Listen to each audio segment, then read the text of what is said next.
जय माता दी दोस्तों, जय श्री हरि। स्वागत है आपका हमारे YouTube चैनल अभव्या वर्ल्ड में।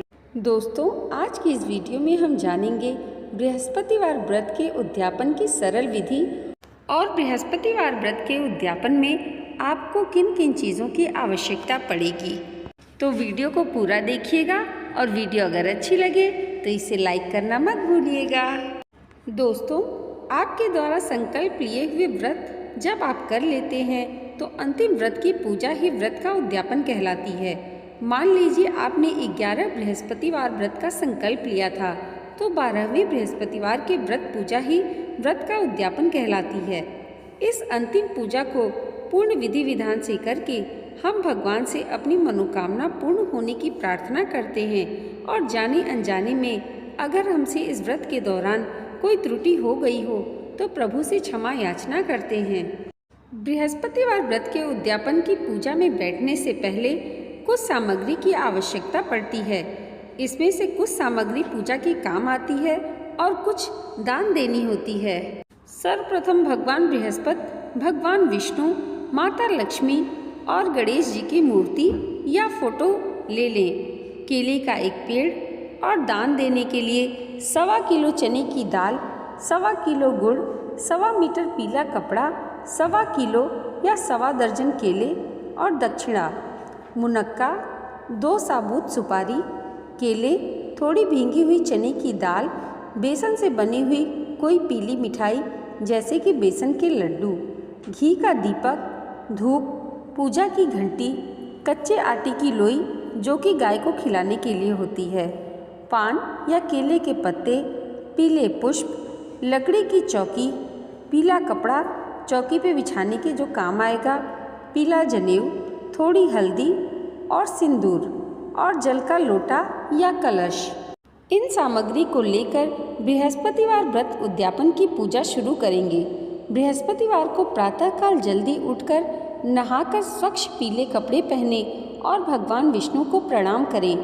पूजा के स्थान पर लकड़ी की चौकी स्थापित करके उस पर पीला वस्त्र बिछाएं। अगर आपके घर में केले का पेड़ नहीं है तो केले का पौधा गमले में ले आएं। अब चौकी के पास ही केले के पौधे के गमले को स्थापित करें।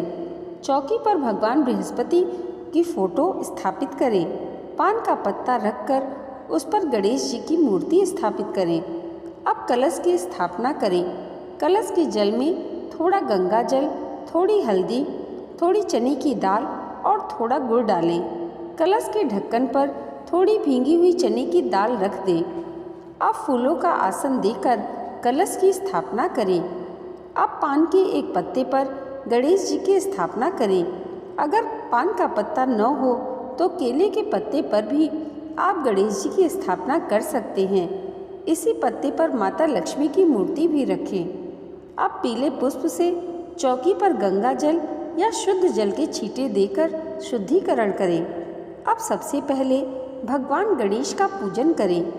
पूजन में गणेश जी को चने की दाल, पुष्प, हल्दी, सुपारी, मौली और जनेऊ अर्पित करें। भगवान विष्णु की पूजा केले के पौधे में की जाती है। केले के पौधे को जल अर्पण करें और विधिवत पूजा करें। केले के पौधे को पीली जनेऊ या हल्दी लगी जनेऊ अर्पित करें। मौली, पीले पुष्प, केला और चने की दाल अर्पित करें। आप पीले पुष्पों की माला भी ले सकते हैं। भगवान के भोग में पीले रंग की मिठाई चढ़ाएं। अब गमले में जगह है तो वहाँ, नहीं तो पौधे के पास जमीन पर हल्दी से स्वास्तिक बनाएं। स्वास्तिक पर भी पीले पुष्प, मुनक्का, चने की दाल अर्पित करके सभी देवताओं का आह्वान करें। अब भगवान बृहस्पति की पूजा करें। उनके फोटो के आगे एक पान का पत्ता रखकर पत्ते पर मुनक्का, हल्दी, चने की दाल और गुड़ अर्पित करें। यही प्रसाद आप बाद में अपने परिवार में बांटें। अब भगवान बृहस्पति की पूजा आरती करें और उसके बाद बृहस्पतिवार व्रत कथा सुनें। पूजा के बाद आटे की लोई को गाय को खिलाएं।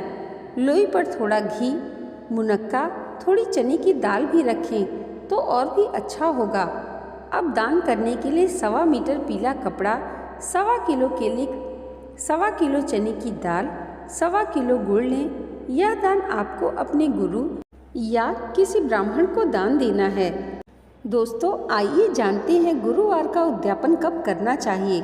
गुरुवार के व्रत का उद्यापन आपके द्वारा संकल्प लिए हुए गुरुवार पूर्ण होने के अगले गुरुवार को करना चाहिए।